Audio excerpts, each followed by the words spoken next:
কথাবার্তা বলতেছি যে বাংলাদেশে লেখালেখি কেন্দ্রিক জিনিসটা আসলে এরকম ভাবে গড়ে ওঠে না, স্পেশালি বাংলার ক্ষেত্রে। কেন বললাম? কারণ ধরেন আপনারা পত্রিকায় বাংলাদেশে কেউ কলাম লিখলো, বাংলাদেশে কলাম লিখে ধরেন বাংলাদেশে কলামের যে রিমিউনারেশন বা যেটা আপনাকে যেটা সম্মানী দেওয়া হয়, অনারেমও বলে অনেকে, সেটা অনেক কম।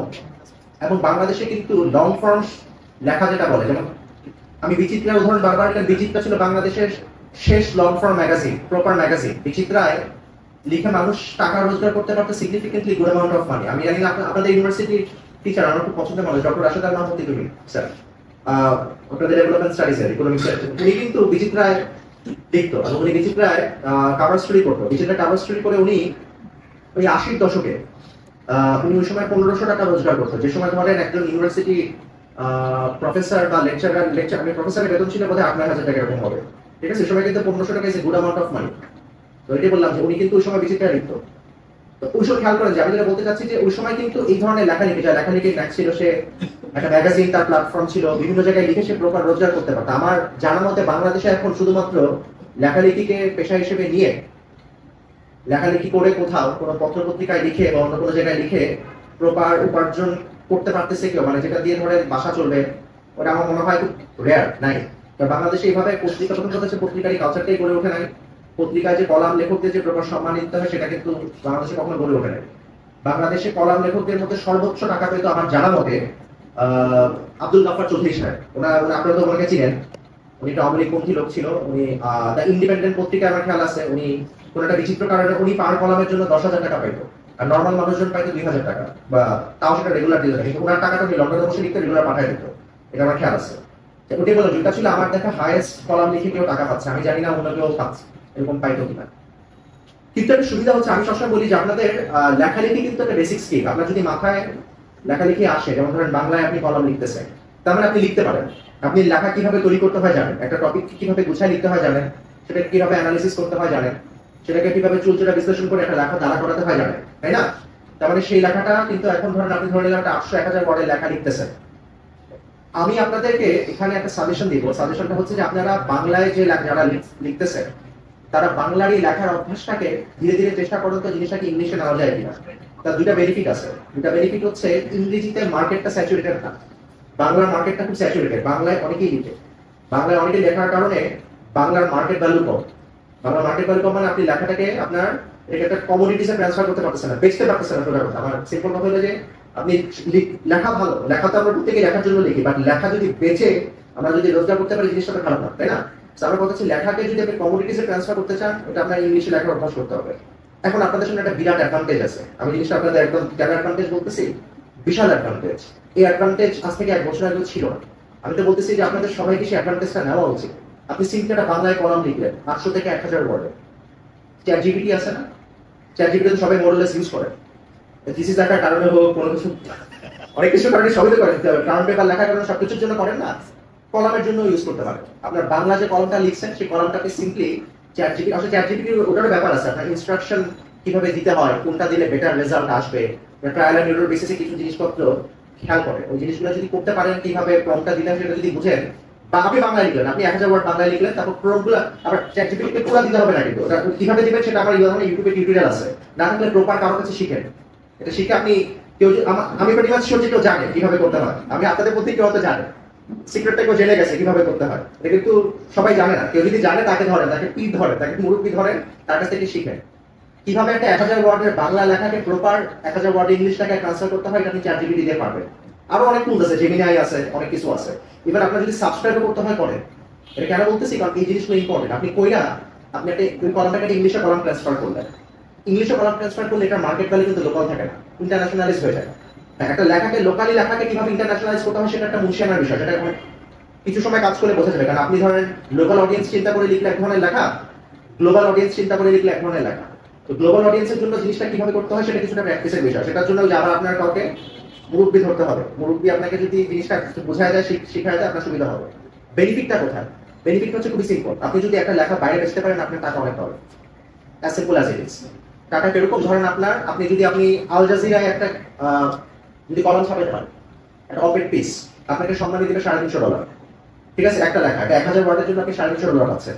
আপনি যদি নিক্কি এশিয়া একটা লেখা ছাপাইতে পারেন, একটা 800 শব্দের লেখা, আপনাকে সম্মানী দিবে $400, আপনি যদি নিউ ইয়র্ক টাইমস, ওয়াশিংটন পোস্টের কথা বাদ দিলাম, ওদের খুবই কঠিন। আমি যদি নিজে ওদের এখানে কখনো লেখা ছাপাই নিয়ে বলতে পারবো না। চেষ্টা করছি, নিউ ইয়র্ক টাইমসে কয়েকটা লেখা দিছি, নেয়নি কখনো। সো ওদেরটা কিরকম আমি জানি না। তারপর ধরেন আমি এর আমি একটা দুইটা বললাম, আরো অনেক আছে। আপনি ধরেন পাশের দেশ ইন্ডিয়া, ইন্ডিয়াতে ইন্ডিপেন্ডেন্ট ওয়েবসাইট আছে, স্ক্রল, দ্য ওয়্যার, ওরা লেখা নেয়। স্ক্রল 100 টাকা করে পার লেখায় দিতে, এখন বোধহয় ইদানিং ওদের বাজেট কমে গেছে দেখে ঝামেলা করে। দ্য প্রিন্ট, মিডিয়াটি একটু প্রবলেমেটিক মিডিয়া, ওরা একটু অনেক হেভিলি ওদের এজেন্ডা অনুযায়ী এডিট করে। তারপর আপনি দিলে ওরা আপনাকে 6000 রুপি দিবে। আপনি ক্যারাভান, ওদের এখানে যদি কোনো লেখা ছাপান, ওরা আপনাকে 10,000 রুপি দিবে। আমি কেন বলতেছি যে আপনার এই লেখার ভ্যালু থাকবে। আপনি যে লেখাগুলো লিখতেছেন, এই লেখাগুলো লিখে আপনি জেনুইনলি প্রপার একটা ইনকাম করতে পারবেন, একটা রিমিউনারেশন করতে পারবেন। এবং আপনার যদি একটা পোর্টফোলিও দ্বারা হয়ে যায়, পোর্টফোলিও যদি দ্বারা হয়ে যায়, তখন আপনি জিনিসটা হবে কি যে আপনার তখন আরো বেশি কাজ আসতে থাকবে। এখন আমি আসি যে আপনি কিভাবে এই কাজটা করবেন। আমি যদি আপনাদের একটা উপায় বললাম যে আপনারা সিম্পলি বাংলা, আমি লেখা স্ট্রাকচার যেটা দ্বারা করানো, লেখা স্ট্রাকচার দ্বারা করানো কিন্তু বললাম, এটা কিন্তু বাংলায়ও যায়, ইংলিশেও তা, তাই না? মানে আপনি কিন্তু লিখতে বসে আপনার মাথায় আচ্ছা আমি কি লিখবো, আছে ইন্ডিয়া এখন প্রচুর মিস ইনফরমেশন ছড়াচ্ছে বাংলাদেশ ইস্যুতে, এই ইস্যুতে আমি একটা অপেড লিখি। তো আপনি এই ইস্যুতে যখন অপেডটা লিখলেন, সেটা কি করবেন? আপনি অপেড লিখে ফার্স্টটা আমাদের স্ট্রাকচার দ্বারা করবেন, ইন্ডিয়া আছে, ইন্ডিয়া কি কি মিস ইনফরমেশন ছড়াচ্ছে, তাই না? তো ইন্ডিয়া মিস ইনফরমেশন গুলো কতগুলো লিঙ্ক আপনি ওয়েবসাইটে খুলবেন, একত্রিত করবেন, কি ধরনের মিস ইনফরমেশন গুলো বলতেছে সেগুলো আপনি একসাথে একটা মাইক্রোসফট ডকে বা আপনি গুগল ডকে ওই কয়েকটা কথাবার্তা, একটা এক্সাম্পল, ধরেন 4টা এক্সাম্পল নিয়ে আসবেন। তারপর এই সাইডে বাংলাদেশ গভর্নমেন্ট বা ইন্ডিয়ান গভর্নমেন্ট সাইডে কারা কে কি করতেছে। আচ্ছা, বাংলাদেশ গভর্নমেন্ট পররাষ্ট্র ফরেন মিনিস্ট্রিতে আপনার ইন্ডিয়ান হাই কমিশনারকে ডাক দিছে, ডেকে একটা কথা বলছে, তাই না? সো চার্জারটা ছিল নাকি?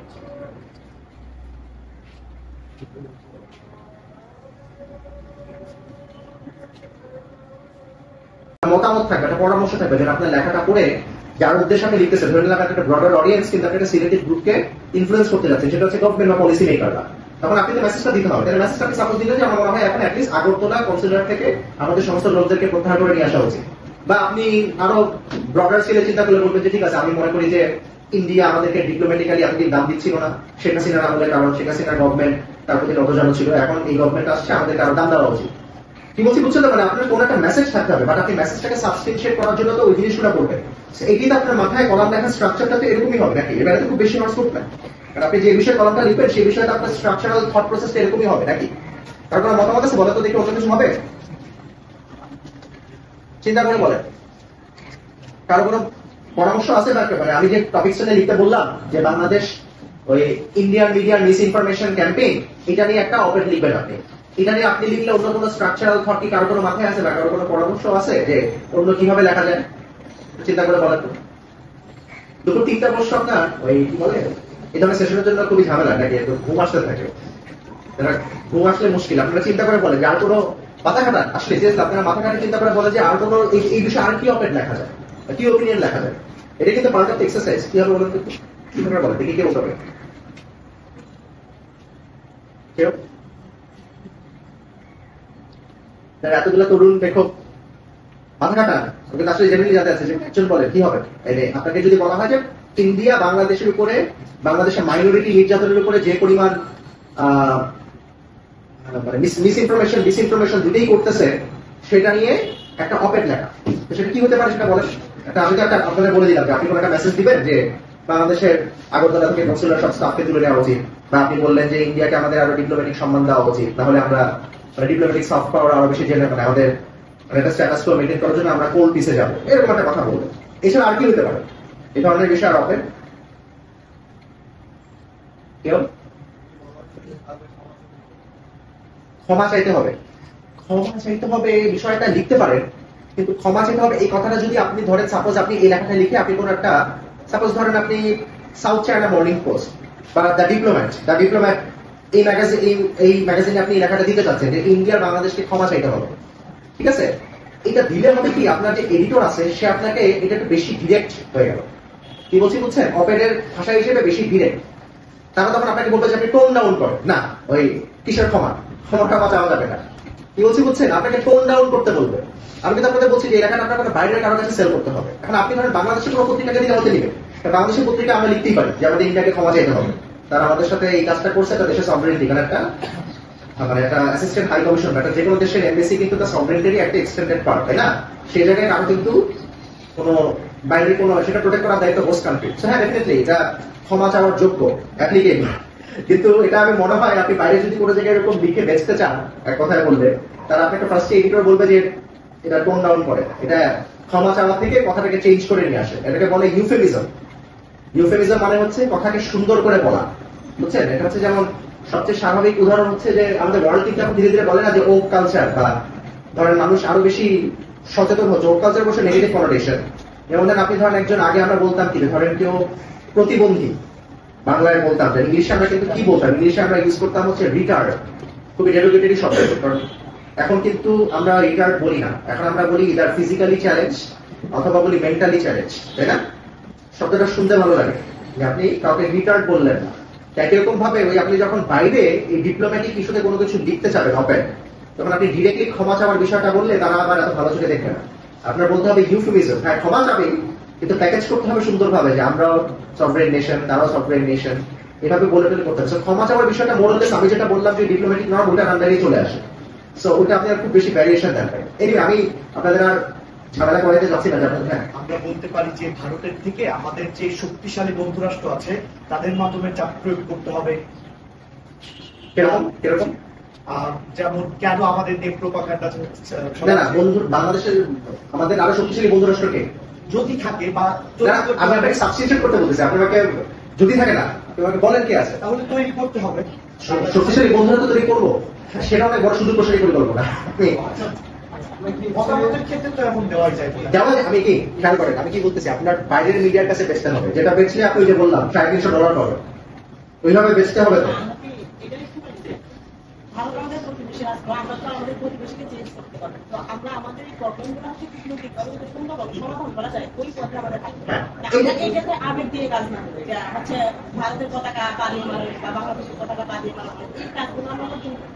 আপনি খেয়াল করেন, আপনি যে পরামর্শটা দিচ্ছেন সেটা কিন্তু লেখাটা আসবে, কিন্তু আমি কিন্তু আপনাদের মোটা জায়গায় দুইটা অপারেটের অ্যাঙ্গেল বললাম। আমি বারবার মোটা জায়গায় অ্যাঙ্গেল জিনিসটা খুব ইম্পর্টেন্ট। লেখালেখিতে অ্যাঙ্গেল, আপনি হয়তো একটা লেখা লিখলেন, একই রকম লেখাটা 5 জন লিখলো, তখন কিন্তু সবার লেখা পত্রিকা যাবে না। সম্পাদক বলবে আমার তো স্থান অল্প, আমি একজনের লেখা দিচ্ছি একই রকম 5টা লেখা দিয়ে করতে। আমি কিন্তু আপনাদের মোটা জায়গায় দুইটা অ্যাঙ্গেল বললাম। একটা অ্যাঙ্গেল হচ্ছে ডিরেক্ট ডিসিশন, যে এটা ইমপ্লিমেন্টেবল ডিসিশন, এটা ডিপ্লোম্যাটিক নর্মের মধ্যে পড়ে, যে আপনি আমার এমবেসিতে আসছেন, আমার ওই পার্টিকুলার আগরতলা এমবেসি থেকে আমি আমার কনসুলার স্টাফকে প্রত্যাহার করে নিয়ে আসবো। This is a call for action, implementable action, সেটা একটা অ্যাঙ্গেল। আর সেকেন্ড অ্যাঙ্গেলটা হচ্ছে আমি যেটা বললাম ব্রড স্কেল, যেটা উনি বললো যে আমাদের ডিপ্লোম্যাটিক নর্ম যদি ভায়োলেট করে তাহলে আমি মৃদু ভাষায় তাকে বকে দিলাম, যে আমি বললাম যে আপনি এটা করতে পারবেন না, বা পাশাপাশি বন্ধু রাষ্ট্র আমি যার বর্ডার চেঞ্জ করতে পারবো। এগুলো সবই কিন্তু এই ব্রড চিন্তার আন্ডারে পড়ে যায়। আমি নতুন কোন অ্যাঙ্গেল জানতে চাচ্ছি, আমি বলতে পারি নতুন একটা অ্যাঙ্গেল কি হতে পারে জানেন? অপারেটের অ্যাঙ্গেল খুবই সিম্পল, যে আপনি এটা আরো শক্তিশালী অপারেট হবে। এটা শুধুমাত্র শক্তিশালী না, মানে এটা এতই শক্তিশালী হবে যে almost qualifies as a report. সেটা হচ্ছে আপনি সিম্পলি ধরেন ডিবাং করা, যেটা বলে ডিবাং করা মানে হচ্ছে ধরেন আপনাকে বলা হইলো যে আপনি ওই ইন্ডিয়ান মিডিয়া এইভাবে মিস ইনফরমেশন, এইভাবে বাংলাদেশের অমুক ঘটনাকে এইভাবে তারা তাদের এক্সে বা তাদের মেইন স্ট্রিম মিডিয়া বা বিভিন্ন জায়গায় জিনিসগুলো বলছে। আপনি অনলাইনে খুঁজে দেখলে বা বিভিন্ন জায়গায় খুঁজে দেখলে, আমাদের এখানে যে শিশির ভাই আসবে ওগুলো ওই কাজ করে ফ্যাক্ট চেক, যেটা বলে ফ্যাক্ট চেক মানে হচ্ছে যে রিয়েল ঘটনাটা কি সেটা কিন্তু শুধুমাত্র বাংলাদেশি ফ্যাক্ট চেকাররা করতেছে তা না, ইন্ডিয়ান ফ্যাক্ট চেকাররাও কিন্তু তাদের নিজেদের জিনিসগুলোকেই ডিবাং করতেছে। আমাকে যেমন পরশুদিন ইন্ডিয়া থেকে ফ্যাক্ট চেকাররা ফোন করছিল, 2 জন, ফ্যাক্ট প্রেসেন্টার নামে একটা প্রতিষ্ঠান, ভালো পুনেতে আছে।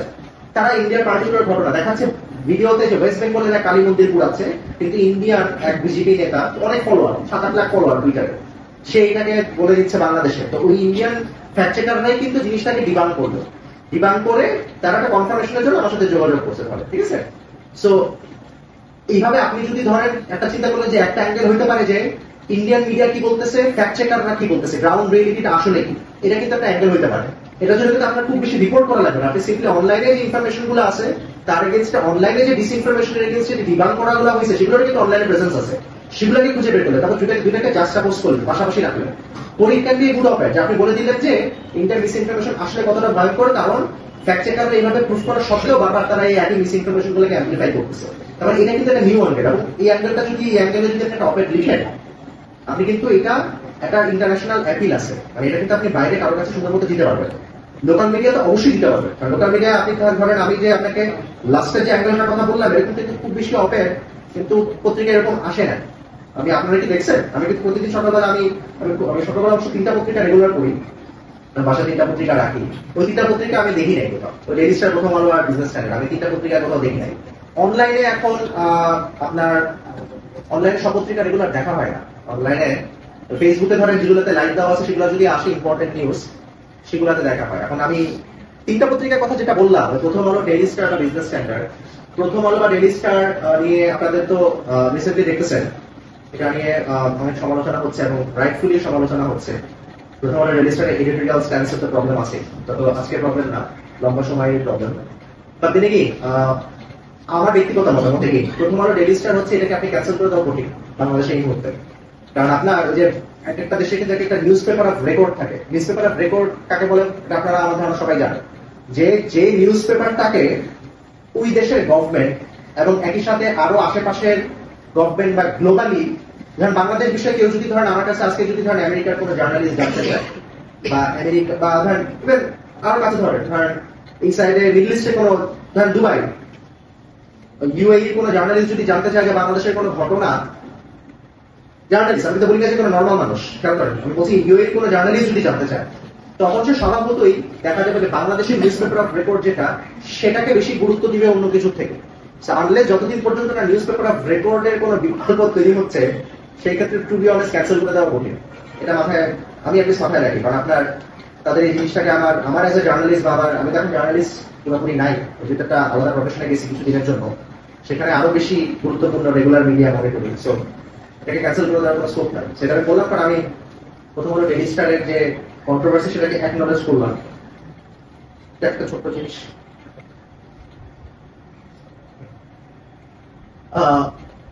কি বলা হয়, আমি এই যে বিষয়ে আপনাদের বললাম সেই বিষয়ে এরকম অফার দেখি নাই। অথচ মজার ব্যাপার হচ্ছে এই অফারটার কিন্তু এখন প্রচন্ড ভ্যালু আছে। এই অফারটা যদি আমি আপনাদের যেটা বলে দিলাম, এই অফারটা যদি আপনাদের এখানে প্রেজেন্ট যারা আছে তারা যদি লিখতে পারে, আমি কিভাবে লিখবেন সেই পরামর্শ দিয়ে দিলাম। যারা বাংলায় লিখবেন বাংলায় লিখে আপনি চ্যাটজিপিটিতে প্রপারলি প্রম্পট দিয়ে ট্রান্সলেট করে আপনি দেখেন আপনি আমার সাথে, আমি জানি না আমার কন্ট্যাক্ট নাম্বার সবার কাছে আছে কিনা বা আপনাদের অর্গানাইজারদের কাছে আছে, কারোর কাছে ওনাদের কারোর কাছে পাঠান, তার সে আমার কাছে পাঠিয়ে দিতে পারবে, আমি আপনাদের এই জিনিস বেঁচে দিতে পারবো। দরকার এটা আমি বললাম তো এখন প্রপার টাকা পয়সা পাবেন। আমি টাকা পয়সা একটা বারবার একটা জিনিসটা শুনতে খারাপ লাগে, কিন্তু এটি ইম্পর্টেন্ট। কারণ আপনি আপনাদের আপনি লেখালেখি করলেন, এটা যদি লেখালেখি একটু কমোডিটিতে যদি ট্রান্সফার না করেন, লেখালেখি একটা বেচার জিনিস, আমি অন্য করে বলি এটা এখন হ্যাঁ অন্যভাবে বেঁচে আপনি অসম্ভব সুন্দর বাংলায় লিখেন, আপনার ফেসবুকে মিলিয়ন্স অফ ফলোয়ার, এটাও কিন্তু একটা বেচার মতো জিনিস। আপনি ইনফ্লুয়েন্স বেচতেছেন। মনিটাইজেশন হয়তো বাংলাদেশের জন্য খুব বেশি না, বাংলাদেশের মনিটাইজেশন বাংলাদেশে ওরা খুব ভাবে দেয়, অল্প টাকা পয়সা দেয় ফেসবুকে মনিটাইজেশনে। আমি জানি আপনাদের এখানে কারো মিলিয়ন্স অফ ফলোয়ার আছে বা লাখ লাখ ফলোয়ার আছে কারো? হ্যাঁ থাকলে আমি মোটামুটি শিওর যে আপনাদের ফেসবুক থেকে খুব বেশি আর্নিং আসবে না, কারণ বাংলাদেশে এতই খারাপ, ওরা হচ্ছে বাইরের মধ্যে অ্যালগরিদম ওরা বাংলাদেশের অল্প পয়সা দেয়। সো এই জন্য বলতেছি যে আমি আপনারা একটা কষ্ট করে একটা লেখা লিখবেন, আমি সবসময় চাই যে আপনারা যেটা কষ্ট করে লিখবেন সেটা যেন একটা ভ্যালু থাকে। কারণ লেখালেখি দেখাতে একটা ইন্টেলেকচুয়াল কাজ, আপনি আপনার এখানে you are using your brain, মাথা খাটাচ্ছেন, মাথা খাটা একটা জিনিস প্রডিউস করলেন, এই জিনিসটাকে একটা কমোডিটিতে ট্রান্সফার করতে হবে, এটা যেন বেচতে পারে। আর এখন আমার জিনিসটা মনে হয় আরো বেশি দরকার। আমি আশেপাশে ওই আপনারা দেখছেন কিনা জানি না, ফেসবুকে আমার বড় ভাই আছে, 7 অনেক ভাই, আপনারা কেউ ফলো করেন কিনা জানি না, আমেরিকা থাকে টেক্সাসে, খুবই আমেরিকাপন্থী লোক, আমেরিকা সবকিছু তার কাছে ভালো লাগে, মানে আমার পছন্দের বড় ভাই। উনি কিন্তু ফেসবুকে ওপেন কল করছে, দেখছেন কিনা জানি না, দেখছেন? এবং ওনারা কিন্তু স্পেসিফিক্যালি কয়েকটা জিনিস চাচ্ছে হচ্ছে আপনার ধরেন মাথায়, মেয়েদের ক্ষেত্রে মাথায় কাপড় দেয় এরকম কেউ, আর ছেলেদের ক্ষেত্রে ধরেন আমাদের দেখলে যেন মনে হয় যে সে মানে এজন্য স্পেসিফিক স্টিরিওটাইপ আছে যে দাড়ি টুপি ওয়ালা, এটা কারণ আছে, ওনার ব্যাখ্যা আছে। কারণ এরা ওই যে আপনারা ওই যে প্রথম আলো ডেইলি স্টার এই বিষয়ে বলে না যে তারা একটা ন্যারেটিভ তৈরি করে দেয়, বা তারা ধরেন তারা কেন নিউজ পেপার অফ রেকর্ড, কেন তাদেরকে ক্যান্সেল করা যাবে, কারণ তাদের বেটার অল্টারনেটিভ তৈরি হয় না এখন পর্যন্ত। তো সাক্ষাৎকার বিভাগের একটা প্ল্যান হচ্ছে যে যাদেরকে চান্স দেওয়া হয়, কারণ আমাদের বাংলাদেশে হয়তো লম্বা সময় জিনিসটা মার্জিনালাইজ ছিল, যে আপনাদের এখানে হয়তো যারা ধরেন কি বলবো, যাদেরকে দেখলে বোঝা যায় যে তাদের পার্টিকুলার রিলিজিয়াস আইডেন্টিটি বা রিলিজিয়াস অ্যাফিলিয়েশন আছে, বাংলাদেশের ক্ষেত্রে ইসলাম ডেফিনেটলি, আপনাদের মেয়েদের ক্ষেত্রে পর্দা ছেলেদের ক্ষেত্রে দাড়ি টুপিওয়ালা, তাদের এই জিনিসটাকে তাদেরকে স্থান দেওয়া হয়। সেক্ষেত্রে সাক্ষাৎকার বিভাগ পার্টিকুলারলি তাদেরকে চুজ করতেছে, কারণ এরকম করে যদি একটা ইউনিভার্সিটি যেটা এটা উনি অবশ্যই ইনিশিয়ালি করতেছে যে ইন্ডিয়ার মিস ইনফরমেশন ডিবাং করার জন্য। ইন্ডিয়ার মিস ইনফরমেশন ডিবাং করার জন্য আপনি খেয়াল করেন যে একটা সাপোজ ইন্ডিয়াতে আপনারা পালকি সমাজে দেখেন না, বা অনক গোস্বামী অনেক চিল্লাপাল্লা করে, তো তারা কিন্তু প্রো হিন্দুত্ববাদ, তারা কিন্তু তারা কিন্তু গুড প্রেজেন্টার, তারা কিন্তু কথা বলতে পারে, তারা ইংলিশে বলতে পারে। ওই যে একটা কথা ছিল যে ইংরেজিতে লিখছে কিন্তু ঠিকই আছে, ইংরেজিতে বলছে কিন্তু ঠিকই আছে, কিছু করার তো নাই। তারপরে বলি যেটা আমাদের কলোনিয়াল মাইন্ডসেট, আমাদের এটা থেকে বেরোতে পারবো, এটা থেকে বের হওয়ার তো স্কোপ নাই।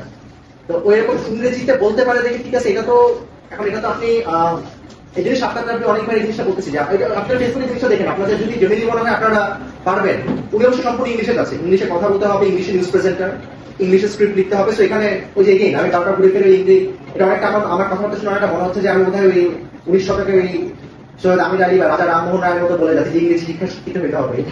2024 সালে এই কথা কেন বলতেছি, কিন্তু আমার কাছে বলে যে এগেইন লেখাকে যদি কমোডিটিসে ট্রান্সফার করতে হয়, যেটা বেঁচে টাকা আসবে, সেটা এটা ছাড়া উপায় নেই।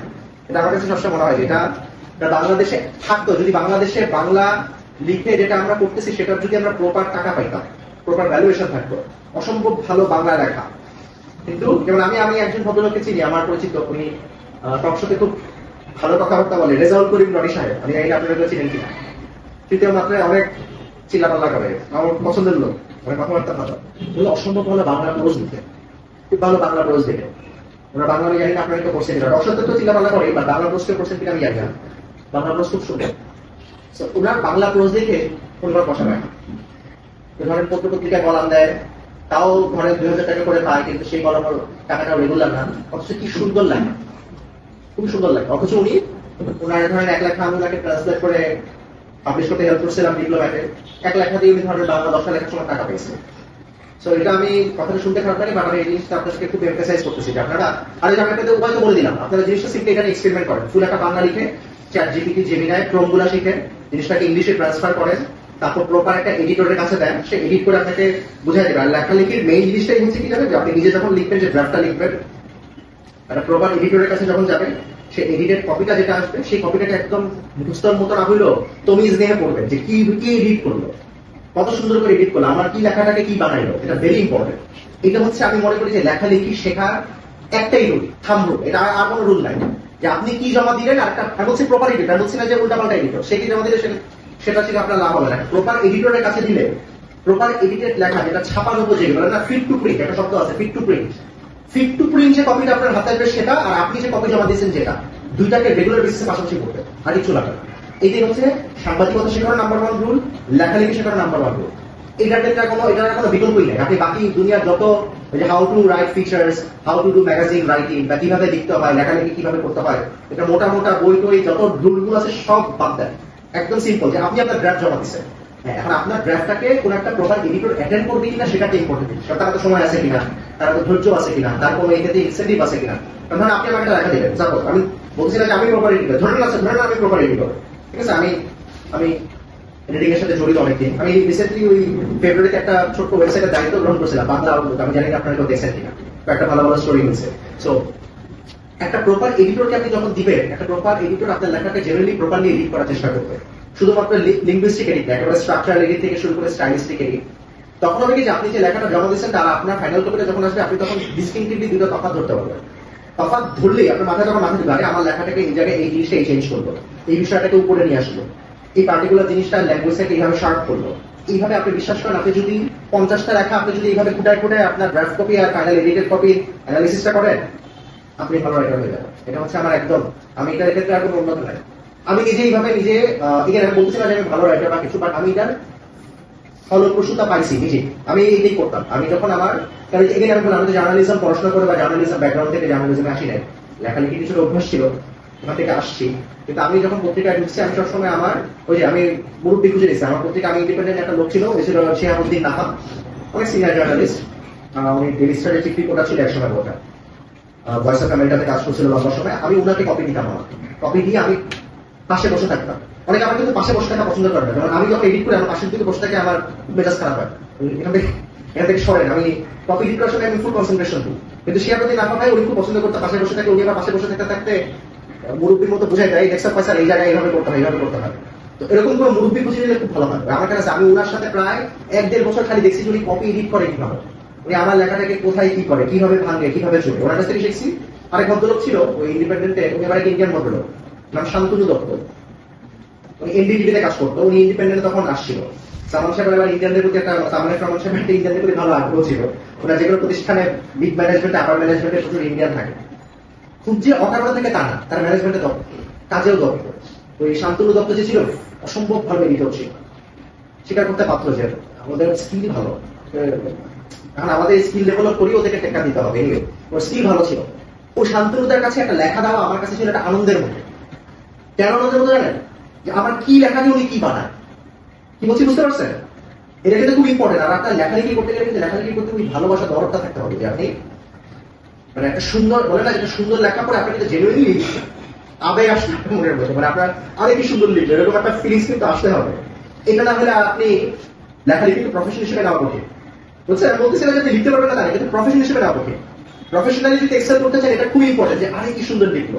আমি আমার মোবাইলে এখনো আছে, আমার মোবাইলে আপনাদের মোবাইলে নোটস থাকে না, নোটস আমি যে কোনো জায়গায় যেখানে এটা সুন্দর লাইন করি ওই স্ক্রিনে চাপ দিয়ে কপি পেস্ট করে নোটসটা নোটসের মধ্যে রেখে দিই লাইনটা একদম। আমি এটা আপনাদের করতে হবে, বাংলা ইংলিশ যেখানে যা সুন্দর লাইন করবেন, কারণ সুন্দর একটা লাইন যদি নোটসে রেখে দেন, এটা মানে আমরা নোট করি না পরীক্ষা পড়াশোনার জন্য, এটা এক ধরনের নোট নেওয়া। তারপর সেই লাইনটাকে আবার 2-3 বার রিপিট করবেন, তখন আমি যে পরবর্তীতে যখন কোনো লাইন কনস্ট্রাক্ট করবেন ওই লাইনের স্ট্রাকচারটা আপনাকে ওই লাইন কনস্ট্রাক্ট করার ক্ষেত্রে হেল্প করবে। কি বলছি বুঝছেন? আর আমি তো মাঝে মাঝে নিজে একসময় প্র্যাকটিস করতাম। আমি হচ্ছে যে সুন্দর লাইনগুলো আমার পছন্দ হইতো, সেই লাইনগুলা আমি ধরেন কি বলবো যে ওই লাইনগুলোকে নিজে আমি ভেঙে চলে দেখলাম, ওই লাইনগুলোর মাঝখানে আমি যে শব্দগুলো বসাতে চাই সেই শব্দগুলো বসায় নিজের মতো করে লাইন কনস্ট্রাক্ট করতাম। Very good practice. মানে আমার সবসময় মনে হতো যে ধরেন এটা এক্সাম্পল দিতে পারলে ভালো হতো। এক্সাম্পল এখন যেহেতু এখানে দেওয়া মুশকিল, আমার কথা বুঝতে পারছেন তো না, যে এই জিনিসটা কয়েকটা পার্টিকুলার অভ্যাস করবে, যে কোনো জায়গায় যদি জেনুইনলি কোনো বাংলা ইংলিশ যে মাধ্যমেই হোক কোনো যদি লাইন পছন্দ হয় কোনো কলাম বা কোনো রিপোর্টের, সিম্পলি এখন তো সুবিধা আছে, ডিজিটালি আমরা করি, ডিজিটালি কপি করে একটা নোটে রেখে দিবেন, খাতা কলম নিয়ে তো ঘোরার খুব জরুরত নাই, তাই না? এই জিনিসটা করতে পারে। এইটা একটা জিনিস। আর আমি যেটা বললাম যে আপনাদের ওই যে নিজের কপিটা যেটা দিলেন একটা প্রপার এডিটরের কাছ থেকে যে এডিটেড কপিটা হয়ে আসবে সেটা আপনি ভালো করে দেখবেন। কিন্তু এখানে একটা ক্যাভিয়াট আছে, সেটা হচ্ছে যে আপনি প্রপার এডিটর আপনাকে সময় দিবে কিনা সেটা একটা বড় জিনিস। এটার জন্য আপনার যেটা সুবিধা যেটা আপনি করতে পারেন, যে আপনি ধরেন বাংলাতে ধরেন আপনার একটু পত্রিকা অফিস গুলা ভিজিট করার স্কোপ, বা আপনি অনলাইনে দেখলেন যে এই লোকটা ভালো লিখে বা সে করে, তার সাথে একটু যোগাযোগ করে তাকে রিকোয়েস্ট করে দেখতে পারেন যাতে আপনি কি আমার কপিটা একটু দেখবেন কিনা, মানে সে লোক এখন পয়সা ছাড়া জিনিসটা দেখবে কিনা হয়তো দেখতে পারেন। আমি নিজে কিন্তু আমি ব্যক্তিগতভাবে অনেকের কপি দেখে দিই, মানে আমি সময় পাই, আমাকে ধরেন মেডিকেল পাঠাইলে আমার যদি সময় পাই, আমি গত 4 বছরে অনেকের কপি দেখে আমি তাদেরকে অনেক হেল্প করছি। আমি ধরেন স্পেসিফিক্যালি এই লেখাটা আচ্ছা ঠিক আছে সে লিখে দিচ্ছে, আমি কোন জায়গায় তাকে হেল্প করছি, এডিটরের সাথে কপিটা রেডি করে এডিটরের কাছে পাঠিয়ে দিয়ে তাকে ছাপানোর ব্যবস্থা করছি। সেসব ক্ষেত্রে অবশ্য ম্যাক্সিমামই টাকা পয়সা বিহীন ভাবে ছাপানোটা ইজি। যেমন ধরেন ডিপ্লোম্যাটের কথা বললাম, ডিপ্লোম্যাট কিন্তু একটা নাম করা magazine, US base magazine. Diplomatic কিন্তু আপনার একটা লেখা ছাপালে তারা ইউজুয়ালি $300 মতো দেয়, কিন্তু 300 আপনি যখন টাকা যাবেন পেমেন্ট চাইলে, যেমন ধরেন বাংলাদেশ থেকে আপনি যোগাযোগ করবেন সাউথ এশিয়া এডিটরের সাথে, উনি একজন ইন্ডিয়ান ভদ্রমহিলা সুধানা, তাকে যদি আপনি একটা গুড লেখা দেন, খুবই ভালো একটা লেখা দিবেন, দিয়ে আপনি তাকে ছাপাইতে দিলেন, সেটা জিজ্ঞেস করবে যে do you need payment for this. আপনি যদি বলেন ইয়েস আই নিড পেমেন্ট, তখন সে বলবে যে I need to talk with my editor in chief. সেটা হচ্ছে শ্যানন টিএসি নামে এক মহিলা। ওইটা হলে 2-3 দিন আটকা যাবে, নেবে কি নেবে না গ্যারান্টি নেই, ঠিক আছে? আপনি যদি বলেন না I don't need payment for this, তখন দেখা যাবে আপনার লেখা ছাপাই দেবে, যদি ভালো লেখা হয়। এটা ভীষণ সুবিধা আছে। আপনি ডিপ্লোম্যাটিক একটা লেখা ছাপালে একটা পোর্টফোলিও দ্বারা হয়ে গেল। একটা পোর্টফোলিও, একটা ফ্রিল্যান্স রাইটার বা একটা রাইটারের পোর্টফোলিও হচ্ছে one of the most important thing. কারণ যখনই অন্য কোনো নতুন কারোর কাছে অ্যাপ্রোচ করবেন, সে বলবে আচ্ছা আপনার প্রিভিয়াস কি ভালো লেখা আছে, তখন যদি প্রিভিয়াস 4-5টা ভালো লেখা দিতে পারেন লাভ হবে। আর এই লেখাগুলোর ক্ষেত্রে কিন্তু আপনার কিছু কিছু ফেলোশিপও আছে, ওই সমস্ত ক্ষেত্রে আপনার খুব কাজে আসবে। এনিওয়ে আমি খুব বেশি দীর্ঘায়িত করবো না, আমি এখানে রেকর্ড করে দিচ্ছি। আমি আপনাদের ফাইনালি যদি যে বলে না যে কথাবার্তা শেষে বুলেট পয়েন্টস এর মতো যদি বলি যে এখান থেকে আপনাদের টেক আওয়েটা কি, যে আপনারা কি নিয়ে ফিরবেন, আমি বুলেট পয়েন্টস বলে দিই। নাম্বার 1, আপনারা চ্যাট জিপিটি বা জেমিনি থেকে এক্সপ্লোর করবেন বাংলা থেকে ইংলিশে ট্রান্সলেট করার ক্ষেত্রে, দেখবেন কতটুকু হয়, ঠিক আছে? 1 নম্বর। 2 নম্বর হচ্ছে আপনারা অনলাইন বা অফলাইনে বা পত্রিকা অফিসে যে কোনো জায়গায় এডিটর খুঁজে বের করেন, যে আপনার যে লেখাটা আপনি লিখলেন সেই লেখাটা প্রপারলি এডিট করে দেয় কিনা, ফ্রিতে, পয়সা দিয়ে তো সব এডিট করতে পারবে না, যে ফ্রিতে এডিট করে দেয় কিনা আপনি দেখবেন, বা পরামর্শ চাইলেন, তাতে পিছিয়ে লেগে থাকবেন, বড় ভাই বলে টলে রিকোয়েস্ট করলেন, দেয় কিনা। 2 নম্বর এটা। তারপর দিলে 3 নম্বর হচ্ছে যে আপনার নিজের লেখা এডিটেড লেখার মধ্যে তফাৎটা কি সেটা একদম ওই যে মেটিকুলাসলি শব্দটা তো একটু ঝামেলা হয়ে গেছে, মেটিকুলাসলি পড়বেন, ঠিক আছে? আর 4 নম্বর হচ্ছে যে আপনার কি বলে ওই আরেকটা যে থাম্বনেল কি বলছিলাম, লেখালেখি 2টা থাম্বনেল। একটা হচ্ছে আপনার একজনের লেখা, ওই যে নোট রাখার অভ্যাস করবেন, ঠিক আছে? যে রেগুলার মোবাইলে কোনো লাইন যদি পছন্দ হয় তাহলে নোট রাখার অভ্যাস করবেন। 4টা পয়েন্ট সবার কাছে ক্লিয়ার, জেনুইনলি ক্লিয়ার? হ্যাঁ, কে বলতে পারবে, রিপিট করতে পারবে 4টা পয়েন্ট? করেন কে করবেন বলেন? আপনি উনি করেন ফার্স্ট করতে। হ্যাঁ বলেন আপনি আপনি আপনি হ্যাঁ বসে বসে বাংলা থেকে ইংরেজিতে লেখার ক্ষেত্রে চ্যাট জিপিটি এবং জেমিনি ইউজ করতে পারি। এছাড়া এটা এক্সপ্লোর করবেন। আমি বলতেছি না, কারণ আপনি ডিলিট ফ্রম আপনি বাংলাটা লিখে যদি চ্যাটজিপিটি দিয়ে দেখেন খুবই বিশ্রী ট্রান্সলেশন আসবে, অনেক বিশ্রী আসবে। এক্ষেত্রে প্রপার প্রম্পট দিতে শিখতে হবে।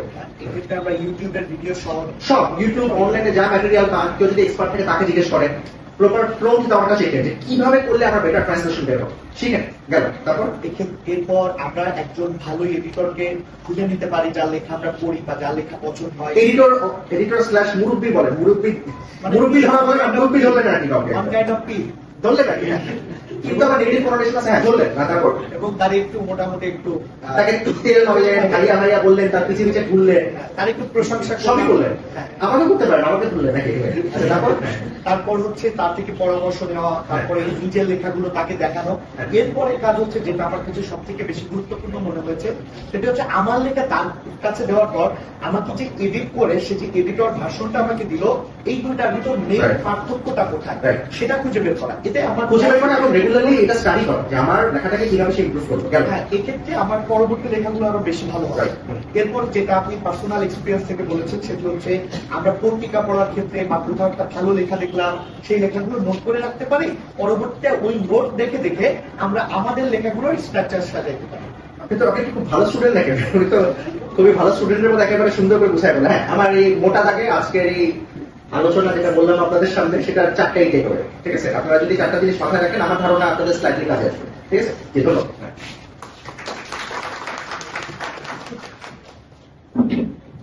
অসংখ্য ধন্যবাদ ভাইকে।